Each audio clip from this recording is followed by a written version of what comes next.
Never did I dream that we'd be experienced Rotary in a virtual setting. We are all adjusting to these changes, and our Rotary Club has continued to operate, providing exceptional programs, growing membership, and in 2020, we have given away nearly $250,000 in grants because of you.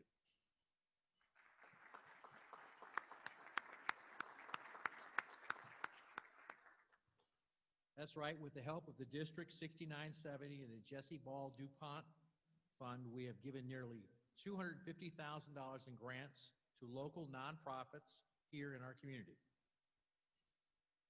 We have a lot of activities coming up, and we need to make sure member volunteers sign up to help to achieve our hands-on commitments. Today, Pete Hicks is here delivering t-shirts to those who have pre-orders. If you're not here today and ordered a t-shirt, Pete will get with you separately about delivery. Pete is normally over here. He's eating, but afterwards, if you haven't picked up your t-shirt, Pete will get it to you.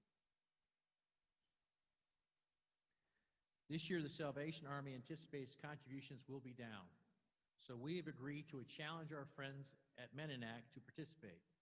They have set up a call-a-thon on Thursday, December 3rd. I need 10 volunteers to join me from 2:30 p.m. to 4:30 p.m. We will be calling people and asking them for donations.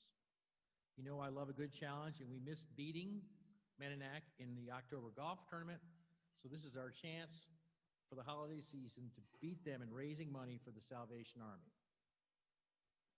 This is another time for a great club, our great club, to shine in our community, so make plans to volunteer. We are gearing up to give more money away in 2021. Now we need your help to spread the word. The club's Project and Screening Committee recently released the online application information for area nonprofits to apply for grants. Visit the website and look at the spokesman for information. Be sure to encourage those nonprofits to apply. The application deadline is December 31st. November is Foundation Month. Now is the time to review and assess your foundation giving. Some of you are only a few dollars away from your next Paul Harris milestone. Some of you may want to consider the foundation in your will or estate plan. Contact our foundation chair, Nancy Bernard, to learn more. Past President Tom Bryan is a graduate of Jacksonville University's Davis College of Business. He is a principal of Terra Capital Holdings. Tom has served on numerous boards in our community. He was appointed to the board of FSCJ by Governor Rick Scott in 2012. He was appointed to the University of North Florida Board of Trustees by Governor Scott in 2018. His term is ending in 2023. Tom is our club's past president, and he will introduce today's speaker.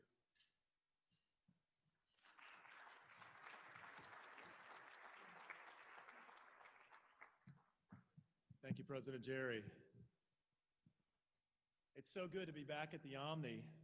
I know we're at COVID capacity, but I want to thank those who are joining us via Zoom. We have a number of members who are with us on that format. Thank you, President Jerry, for keeping us the largest Rotary Club in Florida and for keeping us on a pathway to success. So how about that SpaceX launch last night? Did you see that? And I hope you caught the one on Friday as well.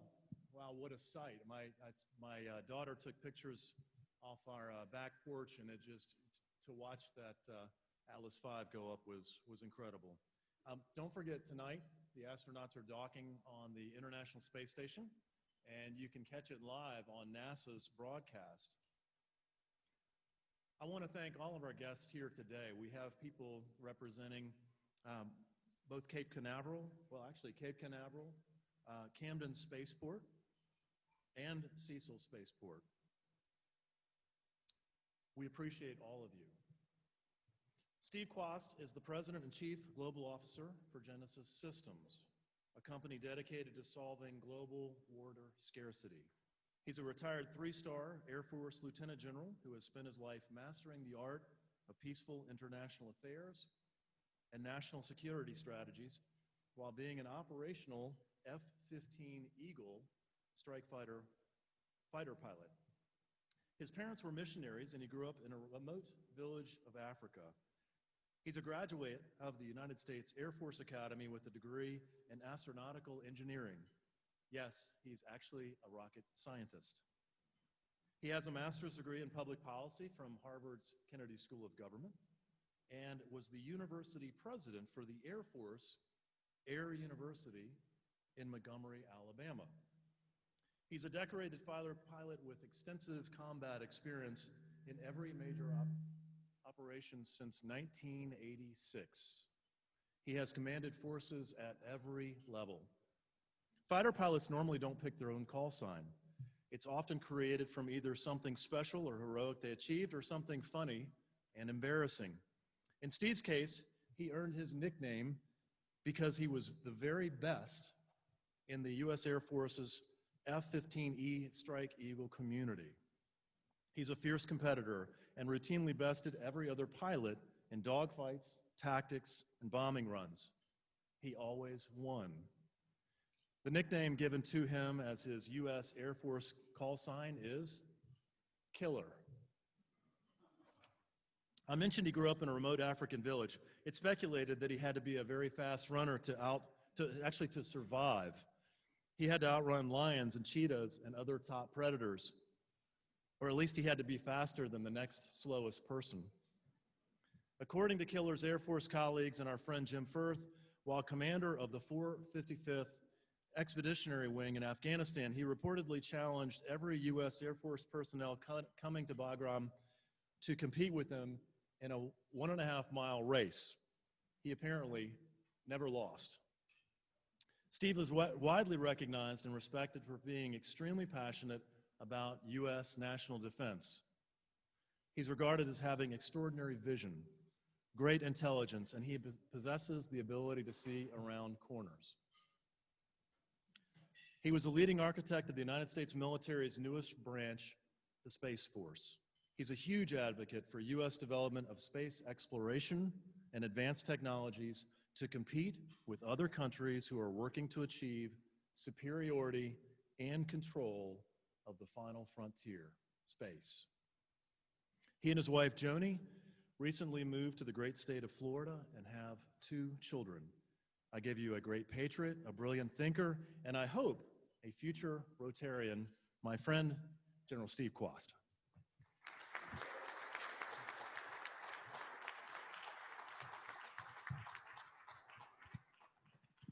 So there's an example where a bio can be totally misleading. So don't you believe a word of it. But what I want you to believe is how special it is to be with one another physically. And for those of you on Zoom that were not able to join us because of the issues personally and professionally and with regard to health, I want you to know we can see every one of your faces up close. So you better not be running around in your pajamas. We're watching you, and and Sarah's going to let us know if we have an alert. What I want to do today, though, is kind of go back to the basics. You know, you saw the title of this as Water and Space, and you might have wondered how those two are connected. And you might also be wondering how crazy and upside down this world is right now. You know, what is going on, both internationally, with regard to health, with regard to politics? It feels like it's an upside down world. And what I'd like to do is give you a little perspective from somebody who has made it their job to study history, technology, culture, and more importantly, strategy, and help make a little sense of this. And when I do, it'll make sense of the word water and space. And it will align to what you are doing right here in Jacksonville, because what you are doing is essentially aligning with the trends of history. And when people write books about this moment in time and the leaders right now that are building a foundation for the future, Jacksonville is going to be the big winner, and you'll see a little bit of why as I talk. But I'm only going to hit the wave tops because I'm amongst kindred spirits. Many of you have walked in the same shoes I have in your past, but also you're great patriots and you believe in the power of volunteering your time to doing something that is greater than yourself, whether it's eradicating polio or solving water crisis. And as we go through this, you can reach out to me anytime, and I will spend as much time as you want talking in depth about each one of these topics, because each of them deserves an entire day to unpack, because life is complex and history is confusing. And oftentimes there's many lessons of history, you just don't know which ones are the right ones and which ones are the ones that'll get you hurt or repeat something bad. And so I'll give you an analogy of some of the things I'm going to say here may sound a little fantastical and they may sound a little Buck Rogers. But imagine if you were sitting in this very spot in 1898.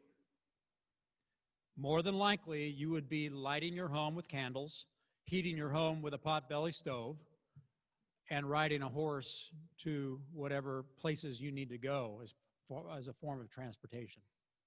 And if I came in and told you that within 100 years, there would be 2 cars in every garage, roads that go everywhere, people on the moon, we fly anywhere we can't get within a day or 2 of travel on that horse, and you have wires going to every home and every place, lighting it up magically with things called electrons, you would have been tempted to take me out back and shoot me in the head, or burn me at the stake, however you went, because it was so far outside of the mindset of the time. But those that study the power of technology to change fate and to change history understand how dramatically and quickly things can change. And history is a good teacher that things are changing more rapidly now than they ever have in the past. And this is why we all need to wake up as Americans. Our founding fathers warned us that the only way you're going to keep this republic is if you take the time to educate the electorate.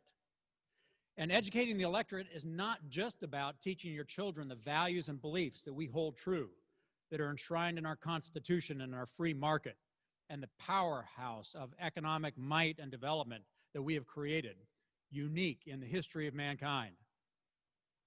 It's also about the education of what is going on around us.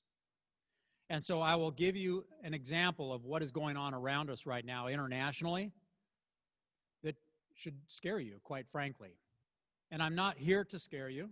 I'm here to inform you, because it is very easy for a civilization that is prosperous and has many creature comforts and is in a cocoon of security.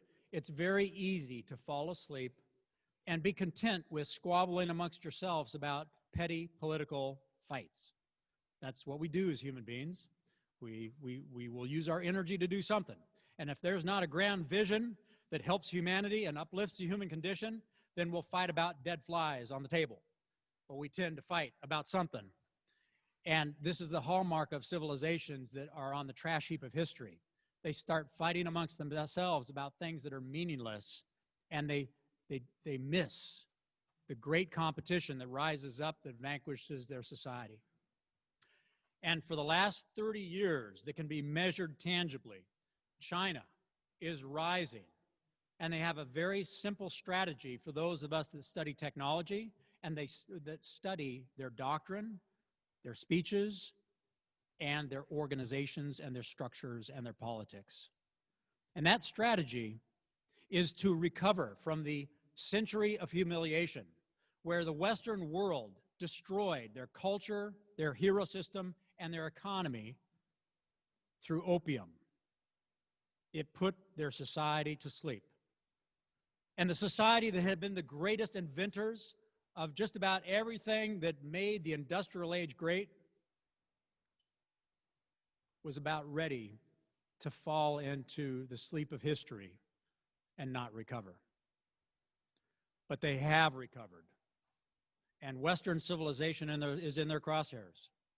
A speech by the current president Xi Jinping, in 1998, before he was in his current role, articulated very clearly that this re-emergence of the Middle Kingdom and the rejection of Bretton Woods, Westphalian, open market, free economies, that all of that took place without China in the decision-making collaboration, and that they were bringing the Middle Kingdom back, and the U.S. and Western civilization was in the crosshairs, that a free market, a capitalist system, is an existential threat to the existence of China. And their strategy is simple. They understand the power of technology, and it's subtle, where they aren't going to rattle their saber. It's not like the Cold War. They are attacking the key pillars of performance and prosperity in Western civilization, and they're focusing in on two. But the 7 things you need to be prosperous as an individual, as a neighborhood, as a community, and as a nation are food, water, shelter, information, energy, transportation, and healthcare. And China has focused in on 2 key vulnerabilities that we have built Western civilization upon. The first is information. All you have to do is look at how quickly your identity can be stolen and how much we have built so much prosperity on the electron that seems impossible to secure. And the second is energy. And just took a look at our power grid to see how vulnerable, where we teeter on the edge of disaster as we try to bring energy to people. But China understands that if you own the narrative globally, you own the perception of truth. And when you own the perception of truth, you can make people do anything you want. They will act against their own interests because they think their action is solving a problem, but the problem doesn't exist, or it's the wrong problem. The example of that over the last 20 years is Huawei. Huawei was built out of the carcass of Motorola, Lucent Technologies, and Nortel over about a 10-year period. And 5G and Huawei exist because of the pattern of behavior of the theft of intellectual property, the duplication of that technology that can change history, and then the flooding of the market to put those companies out of business and have China dominate the global market. And so on information, when you take a look at what China is doing in space, they are building a network in space that connects with the Belt and Road and New Silk Road networks on Earth to create a 5G information network that can manipulate energy and the electromagnetic spectrum such that it controls information and energy. It puts at risk our entire investment in our power grid and our entire investment in any computer that is not protected to the electromagnetic pulses that we can now deliver without a nuclear device, but precision tactical electromagnetic pulses that can make your laptop not work. So we can be world-class at cybersecurity, but if you can't even turn on your computer, you can't do any cybersecurity, and you're blind, and you're deaf, and you're dumb, and you're a victim. So what is America doing about it? Well, America is arguing over whether China is a threat or not a threat, despite overwhelming evidence. Why is that? Why, if this is true, why is there not a human cry? And it goes back to the fact that the Chinese strategy is very different than the Soviets in the Cold War. The Soviets were easier to understand for Americans. China understands us better than we understand ourselves. And they are patient, and they are sly. If you could do what your doctor does and inject dye into your system to see where all your veins are located, if you could do that to see where China is in America, in all the economic branches and sequels, arteries, veins, capillaries in the American system, you would be horrified. Take farming. so many farmers, and even in this COVID age, money from China has been available to people that can't make ends meet. And many of them will take the money, not realizing how vulnerable they could become to an incentive structure by China that wants to change fate. It wants to replace America as the dominant economy in the globe with China. The difference, though, is China will impose their values. And instead of American values, the value of every human being is respected equally, every person is created equal. And if you take risk, you get reward for that risk. Hard work gives you something that you can keep. China plans on making sure that the incentive structure is such that whatever you work for belongs to the Communist Party. And they'll decide how much you keep and what you do with it. And the moment you don't say the right words, you don't dance in the right way, you don't jump high enough, they do to you what they do to the Uyghurs, those in Tibet, those in Hong Kong, and what they want to do in Taiwan, and what they do with their middle class. And that is, if you're in the middle class and you say something against the Communist Party today, all of a sudden your kids can't go to the good schools. All of a sudden your credit, which is digital credit, does not work in the good stores. All of a sudden you can't get a line of credit to buy a house. And all of a sudden your neighbors stop talking to you because they're afraid. They're afraid that you are no longer part of the team and that they will be hurt if they associate with you. This is how communism, socialism, becomes the perfect tool for murder.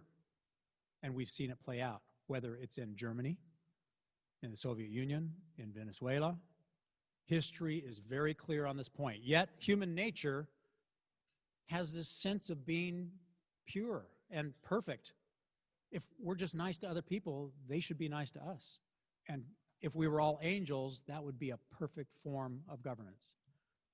Our founding fathers understood that we are not perfect, and that if you build a system where everybody shares and hard work does not gain you anything, that you get the equal amount to the person that is lazy and is selfish and is not willing to work hard for others, you start on a downward spiral of an economy that cannot grow.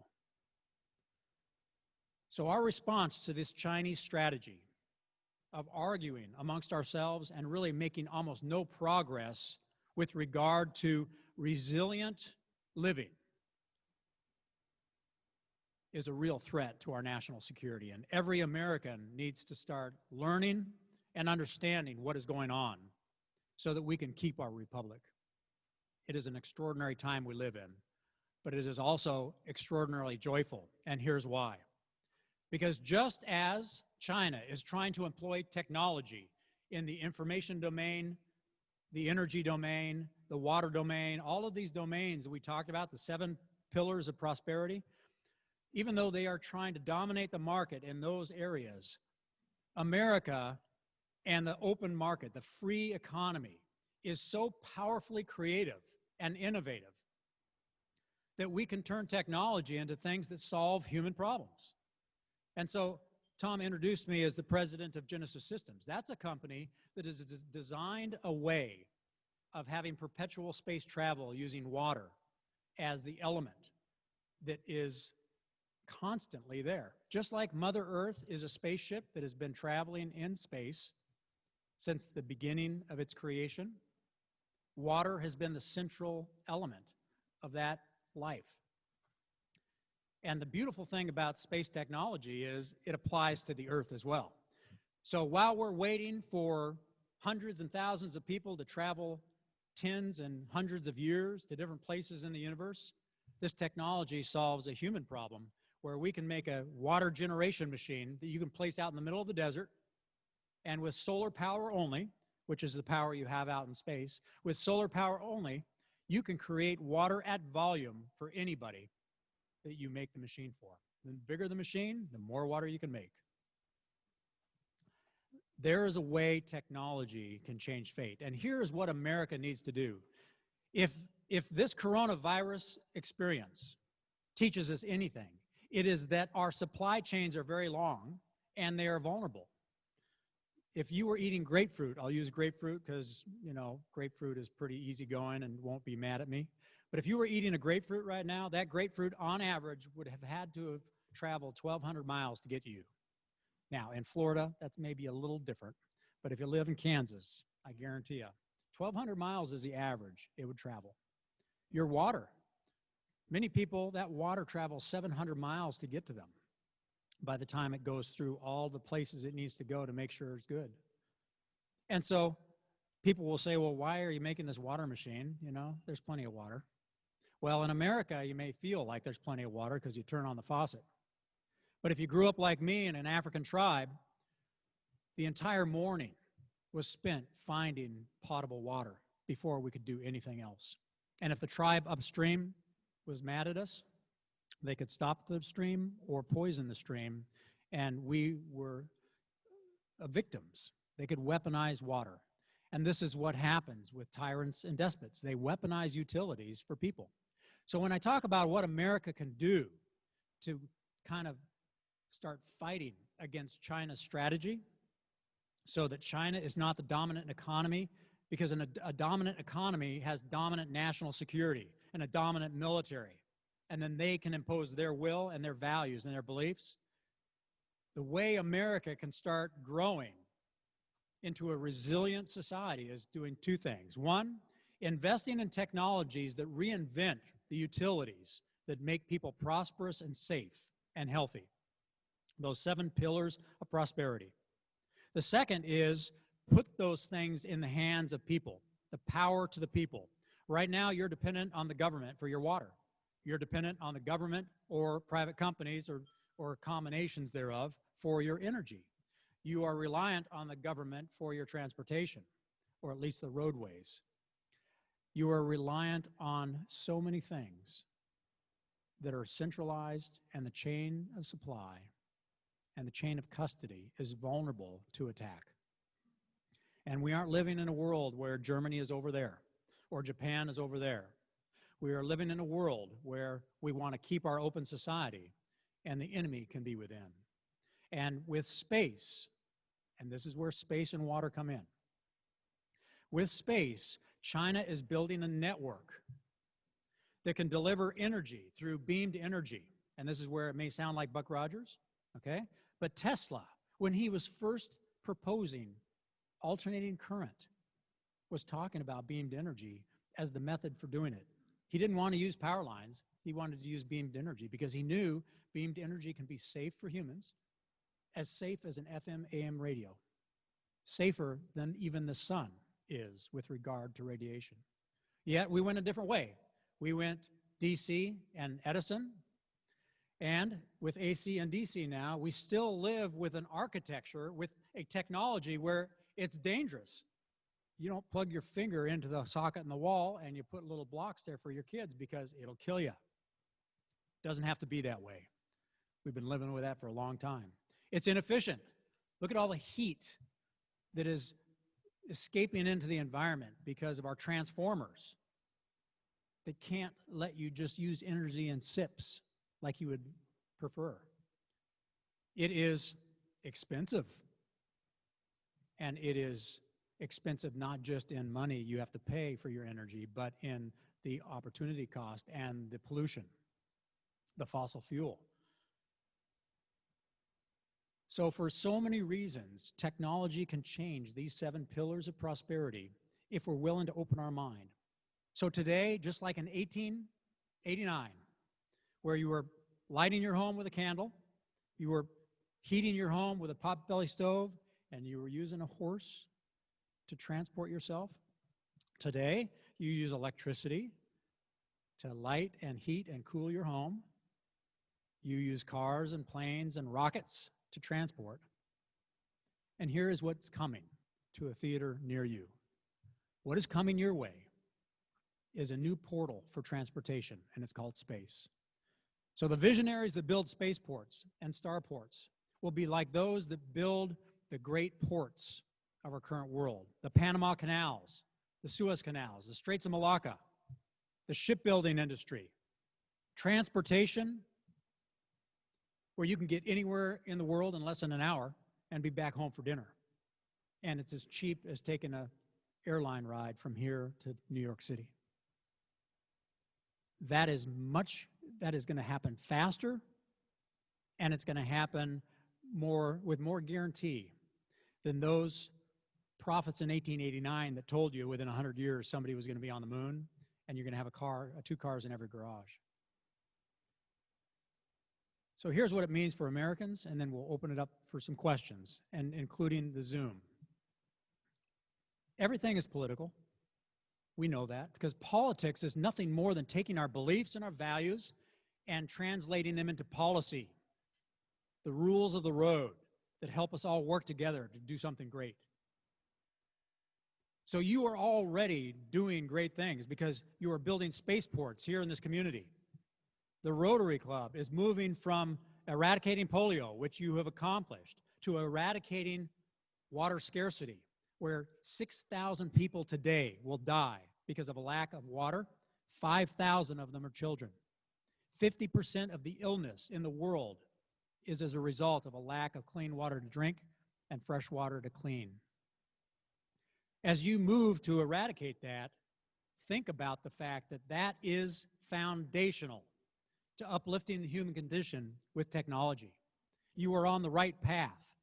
But if you do not teach the public these realities that I talked to you about, not just what China is doing, but what we are not doing as a society to aggressively meet them into this geographic high ground of space where you can run an economy that delivers energy to every person, delivers water to every person, delivers information to every person as the foundations for growth and prosperity and peace.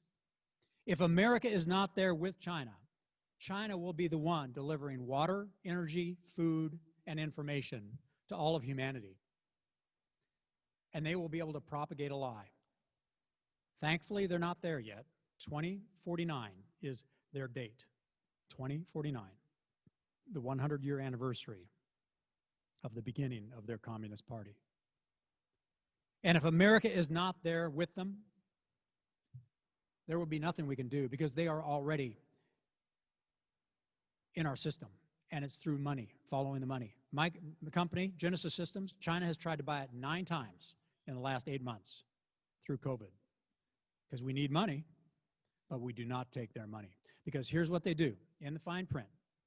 They want to be on the board, and they want your IP, intellectual property.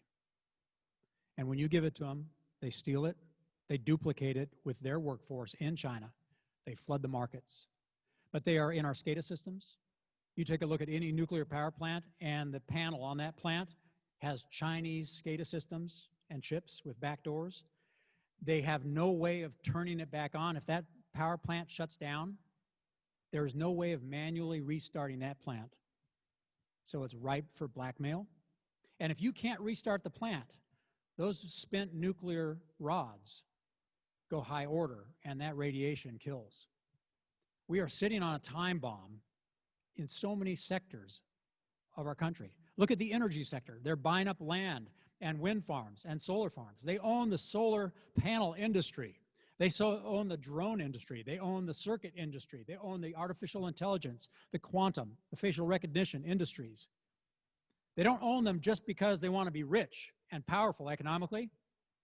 They own them because they want to control the information age. And so they told a lie last March that I want you to pay attention to, because that lie would have gone very differently if we do nothing as an American society and we fast forward 10 years. That lie was that the coronavirus was planted by the U.S. military in China, and it's the U.S.'s fault. And many people in the world believed that until America countered that narrative with the truth. But with a spatial network of 5G that can manipulate the electromagnetic spectrum and the energy and the information marketplaces in your devices, that lie would have not been heard. Or rather, our truth would have not been heard. And that lie would have become truth. And just imagine how our markets can crash if China can perpetuate a lie that devastating. So 5G is an important thing to understand. And the fact that you can buy a 5G phone right now doesn't mean you have 5G. Okay, it's marketing. They just want you to buy a new phone. It may be 5G ready, but it is not doing what 5G can do. The way you'll know you have 5G in your city is if there's a transmitter on every light post in your entire city. And you have to be about 2,000 feet, 1,500 feet from the antenna, or you're not getting 5G. But there's technology coming from space that will allow 5G. Just like GPS, you can get anywhere. You can get 5G anywhere as long as you buy Chinese equipment. And with that comes your data and the ownership of your identity and the ownership of your truth. And I'll end with this. When you take a look, like I can take a look at through my relationships with engineers and scientists because of my study of technology as an astronautical engineer and as an understanding that technology changes fate. The ability to take a text that you send to your daughter and make it say something that you did not intend, that creates a fight, pits brother against brother, sister against sister. And when they see that text and they send a reply, that reply can be manipulated. And you don't know what truth is. Or they can just stop it altogether and you never get the text. And it can happen with email, text, social media. You think it's bad that social media will not say something if it's not consistent with their ideology, and you don't even have a choice whether you get to hear the story or not? That is child's play compared to what 5G and quantum and artificial intelligence can do with a space network. And China's not just building a space satellite command. They are building the industrialization of space out through cislunar space, which means the moon and beyond, where they can energize any device and any equipment using solar power and beamed energy. And within the next 10 years, you will see a nuclear power generator on orbit by China, as well as solar power generator plants in space. They claim it will be for peaceful purposes, which I pray to God it will. But in a millisecond, it can be turned into a weapon that can paralyze any vehicle, any ship, any plane, any car, any power grid for as long as they want, and then they can unparalyze it if they so choose. And if we aren't there with them as a deterrent, and those that believe in the dignity of every person on this planet, then their rules will be what we follow. So this is something most Americans do not understand because they never grew up in a tyranny or in an oppressive society. And it's called the nature of power. The nature of power is pretty simple. If you have it, your values rule. If you do not have it, you must submit. It only took 20 years for Hitler and Germany to move to that place where if you did not have power, you had to submit. And it wasn't just 6 million Jews that died and paid the price for not paying attention to what was going on around them and doing something about it.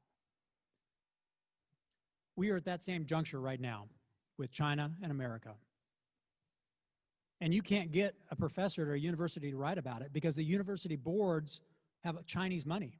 There are people on those boards that filter the reports that go out, the research that can be published. You can't say anything bad about China. Look at Hollywood. They can't even have a shirt that has anything Chinese on it that would be negative in any way, shape, or form in the movie Top Gun. I was really looking forward to seeing that second Top Gun movie. But it has already been biased because of China influence in Hollywood to make sure everybody thinks China is pure, good, and benevolent. But all you have to do is look at how they've treated the South China Sea and their own people, the harvesting of organs, the imprisonment of people that believe differently, and the incentive structure that steals away everything good and nice from anybody that does not subordinate to the political party and the Communist Central Party. So I want to end on a happy note. And the happy note is that this world is so beautiful. That sunshine is so gorgeous. The people you are sitting with are so amazing and fantastic that we have within our power to predict the future by building it. And you're building it right now, both in your economy and in your charity. Water and space can bring energy, food, and information to everybody on this planet with the values that they are respected, their opinion matters, and they can love their children without fear. And that is why I'm here. So tell the story, and let's get after it. America, we got a lot of work to do. Thank you. So let's go to questions. I know I talked a little too long. And for those of you in Zoom, we're going to get to your questions too, so just go ahead and chat with Sarah, and she will read them to me. Sir, over there.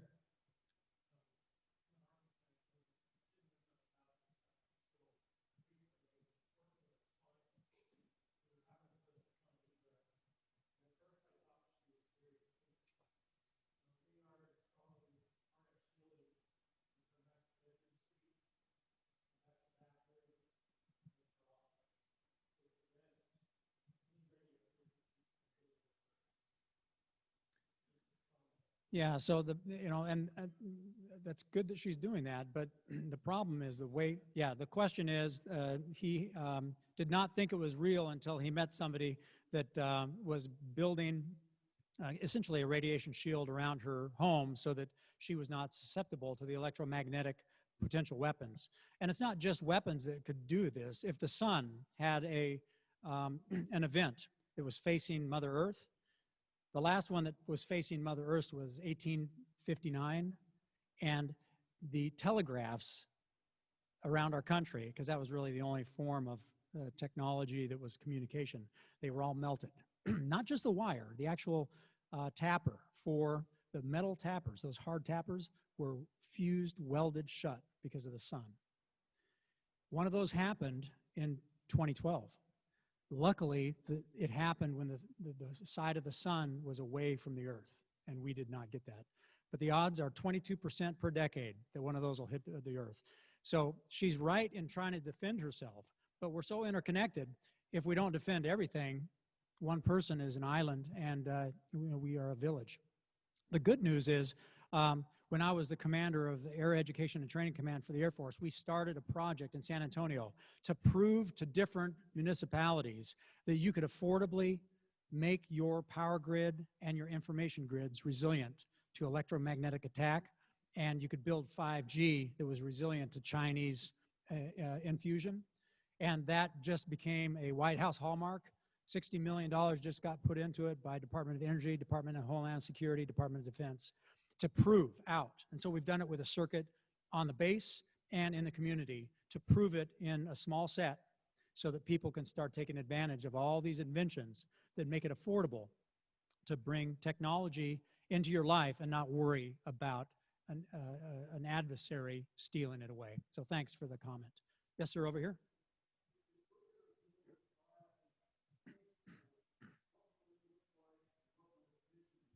Yeah, so if we are going to build a viable Space Force, what will it look like and what will its mission be?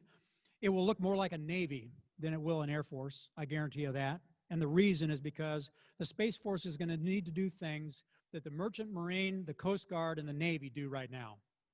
They defend the open oceans and defend commerce across the globe in those modalities of transportation that ships and boats use. But they also have to have law enforcement like the Coast Guard, where if somebody's trying to smuggle drugs into America, they can stop them, they can arrest them, they can bring them to justice. We've never built anything like that since the Coast Guard, and the Coast Guard went through 17 different iterations from the Cutter Force all the way down to the Tax and Revenues Force, all the way to its current manifestation as the Coast Guard. So we're going to have to be creative here, but the Space Force must be independent, in my view. It cannot work for the Air Force, or we will have the disaster that happened when the Air Force was forced to work for the Army. The Army thought the main event is the soldier and the rifle, and it should be for the Army. But every extra dollar went to the Army, not to the airplane. And we lost more airmen in World War II because of that fundamental decision of not letting them be independent. We lost more airmen in World War II in the European theater alone than all the Marines in both the Pacific and the European theaters. Most people don't realize that, but the original sin was the lack of wisdom at understanding the only way to move fast and build capability that beats your competition is by giving the cultural focus to an organization. And if that organization is diluted by other priorities, the other priorities will allow your enemy to beat you. China has organized a space force. They have one mission, and it's to operationalize power projection in cislunar space, not just a satellite command, but the equivalent of battleships and aircraft carriers cruising between here and the moon to bring Chinese values and Chinese economy to bear. So this mission of the Space Force must be, like Congress told them in the law last year, defend American interests. But sadly, what we see is a very narrow interpretation of that law by the current Space Force doctrine that says, well, our first baby step is going to be focusing on the joint warfighter so we don't lose integration. That would be like the Army in 1920 saying, well, the airplane looks like it's pretty interesting, but we're going to first make it the best hot air balloon to spot troops over the horizon because that's its purpose. And then we'll figure out what to do later. And that's why we lost so many airmen in World War II. We did not develop the doctrine or the capability properly. And don't even get me started on the tank. The Sherman tank was a disaster in World War II because in 1920 they decided that the tank was not going to be independent. They weren't going to let anybody develop it independently. It was going to be developed by the infantry. And guess what? The infantry thought the tank was nothing more than a nice mobile shield for the soldier because the soldier was the main event. General Patton showed them differently in World War II, but that Sherman had a pop gun compared to the Panzer and the Tiger tanks. And most people don't realize this, but we had to knowingly and intentionally sacrifice young American patriots at the front of these Panzer and Tiger tanks. Because the only way for a block of Sherman tanks to beat a block of Tiger and Panzer tanks was to have enough go in the front to keep them occupied as they blew our Shermans out of the water, and the Sherman round would just bounce off the front of the Tiger and Panzer tank. But occupy them enough with the death of American tankers in the front line to get enough Shermans around back at point blank range to actually kill the German tanks. It's a lot of bravery, a lot of sacrifice, but the original sin was not understanding that culture is power when it comes to speed and capability in the national security arena. And here we are again, doing the same thing, where the Air Force is fighting tooth and nail to not let that Space Force be independent. But all Space Force money has to go through Air Force filters first. And what's more important to an Air Force officer, an F-35 or a rocket? F-35, because they're held accountable for air power, not space power. That's subordinate. That's to serve air power.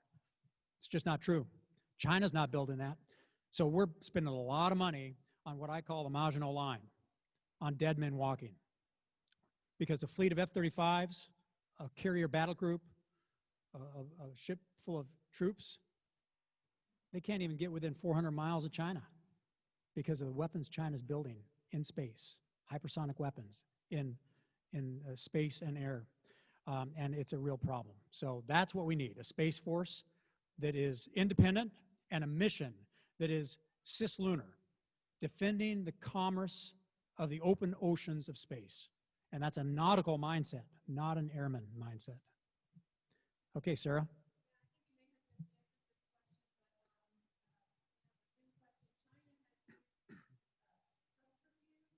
Mm-hmm. Yep.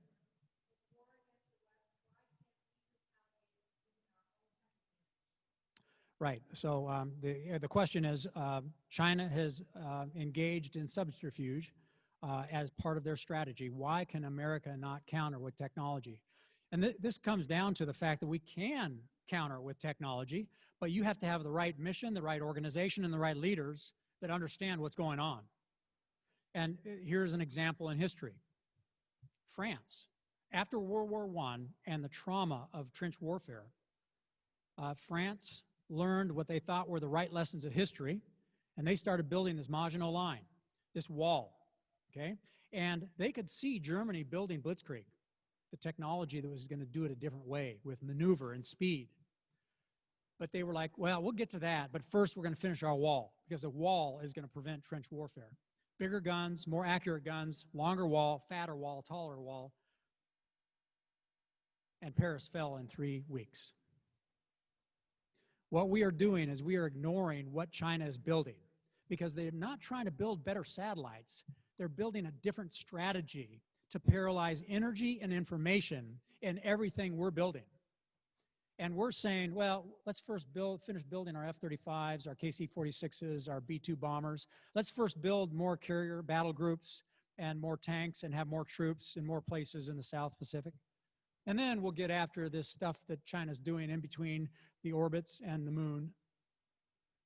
But China will be able to outmaneuver us because when you're sitting between the moon and the Earth, where the gravity is equal, and you don't have to fall around the Earth in a predictable manner like all our satellites, you can shoot down those satellites or paralyze them like shooting ducks in a barrel because they're predictable. And there's not enough fuel on them unless we change the way we maneuver. So this is why it's a disconnect in strategy and why this question is important. Technology alone doesn't solve it. It has to be technology that actually beats a strategy. Otherwise, you're France, where you have great technology. Their guns, their wall was better than anybody else. But Blitzkrieg, which was a different strategy, beat them. It would be like today living in, building a castle and a moat and a wall around your castle, and it's the age of air power, where bombs are coming in from the top. Yet you're spending all your money on the wall and the moat, and on some great alligators in that moat that are people eaters. You're investing in the wrong things. You're using technology to win the last war, not the next war. This is the greatest trap of history, of mindset, and of human nature. And in every society, there were people that saw what was going on. And this is why I was grateful, because the moment I got out of the Air Force, I went to Congress and showed them what China was doing and what we were not doing.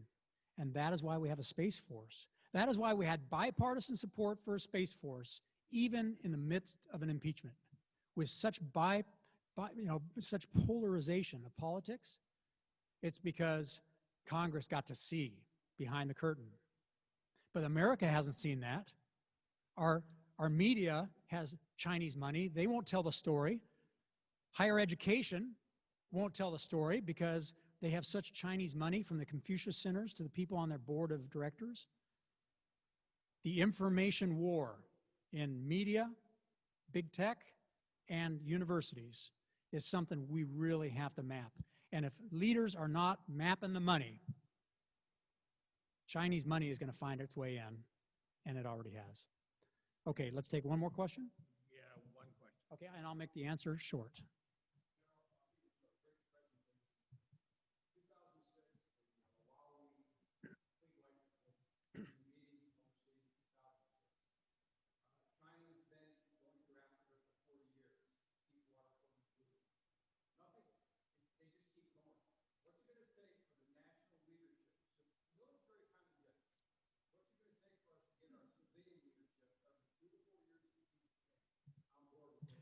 Okay, so the question is, China's been doing this for a long time. What is it going to take to get our politicians to wake up?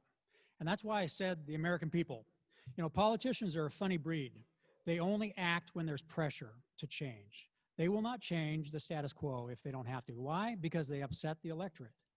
People have to change jobs. There has to be retraining.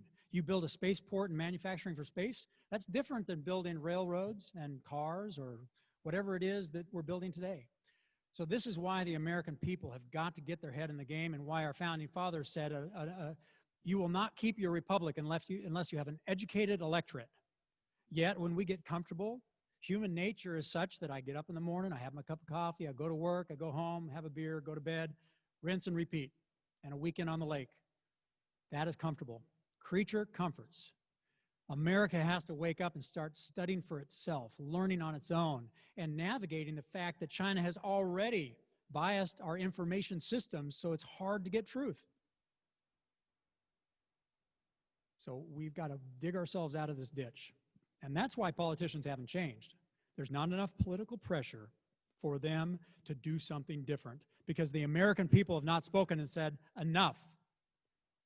Fix this problem, Congress. And that's why I do what I'm doing. Okay, sir. Thank you. Sir. Appreciate it. Thank you.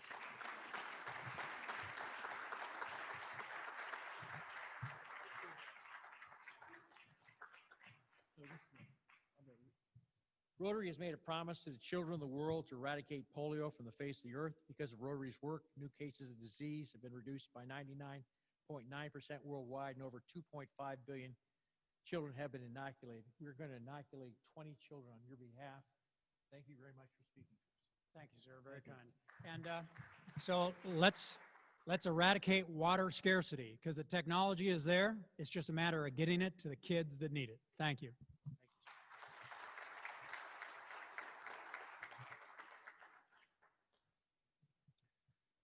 Remember, we will not meet next Monday. I hope that each of you take the time to spend with your family on Thanksgiving. Join us by Zoom only on Monday, November 30th, where we'll hear from Adam Miller, Vice President of Advancement, and Jose De Leon, Principal of Public Schools. Our next live meeting will be in 2 weeks on December 7th. Did I not read these? We will be having a Rotary social at the Iceman Hockey Home Rink on Saturday, home of the Iceman, on Saturday, 12 December. Sign up will be on the website. The point of contact is Jenny Jett and Pete Hicks. Bob Arablo is our member, and we're going to have a nice time there. I want to thank everyone, and those that are here and those that are on Zoom, especially our guests for being with us today. Thank you, volunteers. This concludes our meeting. Thank you for coming.